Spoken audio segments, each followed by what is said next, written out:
Hello everyone, मैं अजय पाल यादव, व्याख्याता इतिहास। आज हम कक्षा 10 सामाजिक विज्ञान परीक्षा की दृष्टि से कुछ महत्वपूर्ण प्रश्नों पर चर्चा करेंगे। पहला क्वेश्चन है, समाहर्ता नामक अधिकारी का क्या कार्य था। देखिए, समाहर्ता नामक अधिकारी मौर्य काल का एक प्रमुख अधिकारी हुआ करता था और इसका कार्य क्या था? राजस्व एकत्रित करना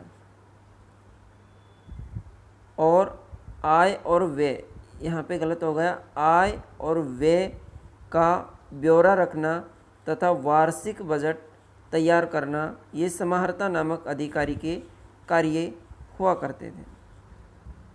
नेक्स्ट, महाराणा प्रताप का जन्म कब हुआ?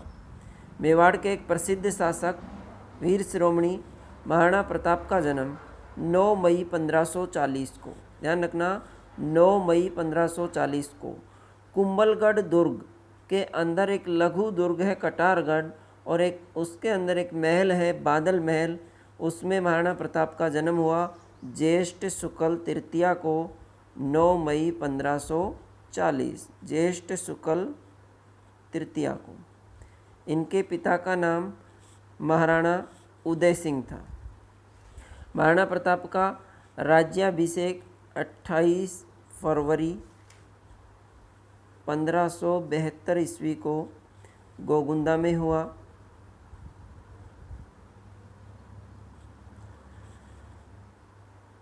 नेक्स्ट क्वेश्चन है, अकबर द्वारा महाराणा प्रताप को अधीनता स्वीकार करवाने के लिए 4 दल भेजे गए थे, क्रमशः नाम बताइए।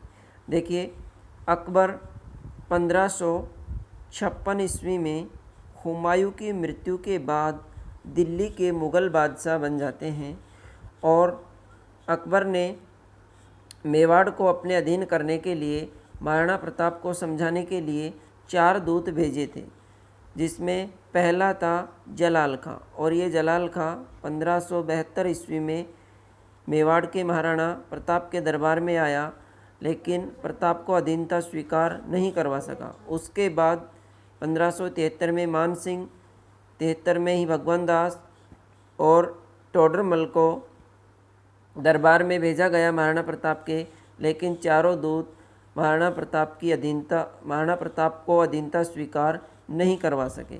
इसके बाद अकबर ने ये मान लिया था कि अब युद्ध होना अवश्यंभावी है। तो नेक्स्ट क्वेश्चन भी यही है कि हल्दी घाटी का युद्ध कब और किस किस के मध्य लड़ा गया। तो हल्दी घाटी का युद्ध 18 जून 1576 को मुग़ल बादशाह अकबर के सेनापति थे मान सिंह, ये जयपुर के राजा भगवान दास के पुत्र थे, और महाराणा प्रताप के मध्य हल्दी घाटी नामक मैदान में लड़ा गया, जो वर्तमान में राजसमंद जिले में स्थित है। राजसमंद में इस युद्ध के बारे में भी अलग अलग विद्वानों ने अलग अलग कहा है। इस युद्ध को अबुल फजल ने खमनोर का युद्ध कहा है, बदायूनी ने गोगुंदा का युद्ध कहा है, और कर्नल जेम्स टोड ने इस युद्ध को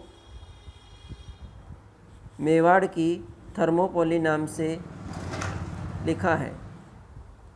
नेक्स्ट क्वेश्चन, मौर्यकालीन 2 न्यायालय कौन से थे?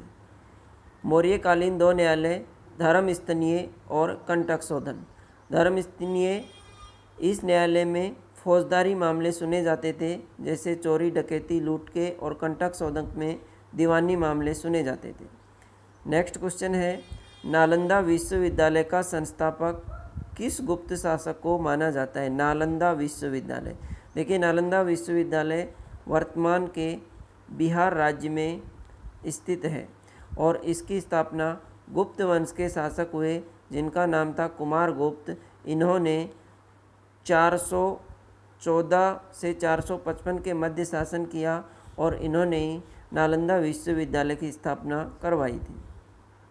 हर्षवर्धन की साहित्यिक रचनाओं के नाम लिखिए। हर्षवर्धन का शासनकाल 606 ईस्वी से 647 ईस्वी के मध्य रहा। इनके द्वारा 3 नाटक लिखे गए थे, जिनका नाम है नागानंद, रत्नावली और प्रियदर्शिका। हर्ष के एक दरबारी कवि हुए जिनका नाम था बाणभट्ट। बाणभट्ट ने भी 2 रचनाएं लिखी थी जिनका नाम है कादम्बरी। ये भी पूछा जा सकता है, बहुत इम्पोर्टेंट क्वेश्चन है। कादम्बरी और दूसरी हर्षचरित, ये किसके द्वारा लिखी गई? बाणभट्ट के द्वारा। नेक्स्ट, अशोक के धम्म का क्या सार था? मौर्य वंश का एक महान शासक हुआ अशोक महान के नाम से जिसको जाना जाता है। और अशोक महान ने जब कलिंग का युद्ध जीत लिया था तो कलिंग युद्ध के बाद इन्होंने भेरी घोष के स्थान पर धम्म घोष की नीति अपनाई। और ये नीति क्या थी? अशोक का धम्म क्या था कि सम्राट अशोक ने प्रजा के नैतिक उत्थान के लिए आदर्शों या आचरणों की एक संहिता का प्रतिपादन किया, जिसे अशोक के अभिलेखों में धम्म कहा जाता है। अब ये धम्म क्या है? उसके अनुसार पाप कर्म से निवृत्ति, विश्व कल्याण, दया, दान, सत्य एवं क्रम शुद्धि ही धम्म है। नेक्स्ट, इलाहाबाद प्रशस्ति पर टिप्पणी लिखिए। तो देखिए, इलाहाबाद प्रशस्ति किसने लिखी थी? इलाहाबाद प्रशस्ति लिखी थी समुद्रगुप्त के एक दरबारी कवि थे जिनका नाम था हरिसेन। ये हरिसेन थे और इन्होंने संस्कृत भाषा में ये प्रशस्ति लिखी। इस प्रशस्ति से समुद्रगुप्त के ये हरिसेन, इस प्रशस्ति में समुद्रगुप्त की दिग्विजय के बारे में जानकारी मिलती है।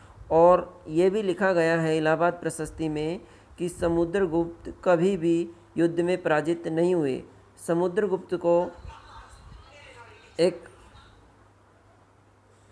अंग्रेज इतिहासकार हुए वी.ए. स्मिथ, इन्होंने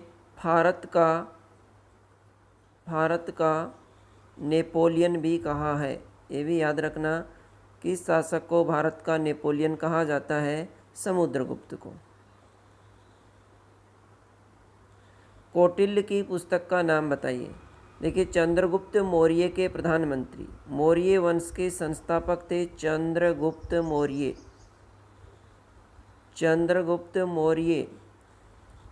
के प्रधानमंत्री थे कौटिल्य, जिनका वास्तविक नाम था विष्णुगुप्त, चाणक्य भी कहा जाता है। इन्होंने एक पुस्तक लिखी जिसका नाम है अर्थशास्त्र। नेक्स्ट, सातवाहन वंश की स्थापना किसने की? तो गोदावरी और कृष्णा नदियों की घाटी में सिमुक, ये व्यक्ति थे सिमुक नामक व्यक्ति ने लगभग 60 ईस्वी पूर्व में सातवाहन वंश की स्थापना की। यह राजवंश आंध्र या सातवाहन दोनों नामों से जाना जाता है। गौतमीपुत्र सातकर्णी इस वंश का एक प्रसिद्ध शासक हुआ। तो ये परीक्षा की दृष्टि से कुछ इम्पोर्टेंट क्वेश्चन थे। आगे भी प्रयास जारी रहेगा। धन्यवाद।